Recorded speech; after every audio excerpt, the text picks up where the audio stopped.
અંકલેશ્વરમાં ચોમાસા દરમિયાન કાંસ તથા ખાડીઓમાં કેમિકલયુક્ત પાણી જોવા મળ્યું હતું, ત્યારે જીપીસીબીએ વિવિધ સ્થળોએથી પાણીના નમૂના લઈ તપાસ માટે મોકલ્યા હતા, જેના રિપોર્ટ બાદ ગત વર્ષ 2024 દરમિયાન 113 કંપનીઓને તાત્કાલિક અસરથી ક્લોઝર નોટિસ આપવામાં આવી હતી। અંકલેશ્વર જીપીસીબીના પ્રાદેશિક કચેરી દ્વારા ગત વર્ષ 2024માં 1 જાન્યુઆરીથી 31 ડિસેમ્બર સુધીમાં પર્યાવરણના નિયમોના ભંગ બદલ જીપીસીબી દ્વારા 2024માં 609 ઉદ્યોગો સામે કાર્યવાહી કરવામાં આવી છે, જેમાં કુલ 609 કંપનીઓનો સમાવેશ થાય છે। જાહેરમાં દૂષિત પાણી છોડી પર્યાવરણ તથા લોકોના જીવ જોખમમાં મૂકનારી 113 કંપનીઓને તાત્કાલિક અસરથી ક્લોઝર નોટિસ આપી બંધ કરાવી દેવામાં આવે છે। આ કંપનીઓના પાણી તથા વીજળીના જોડાણ કાપી નાખવા સુધીના પગલાં ભરવામાં આવ્યા છે।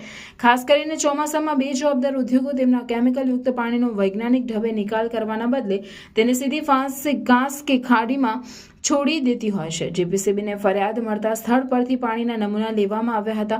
વર્ષ 2024 દરમિયાન 609 કંપનીઓ સામે કાર્યવાહી કરવામાં આવી છે। 2023માં જીપીસીબી દ્વારા 83 કંપનીને ક્લોઝર, જ્યારે 105 કંપનીને સૂચના આપતી નોટિસ ફટકારી હતી, 442 કંપનીને શો કોઝ નોટિસ ફટકારી અને 2 કંપની સામે લીગલ કાર્યવાહી કરી હતી। 2024માં તાત્કાલિક અસરથી ક્લોઝર નોટિસ સાથે શો કોઝ નોટિસ પણ વધી છે।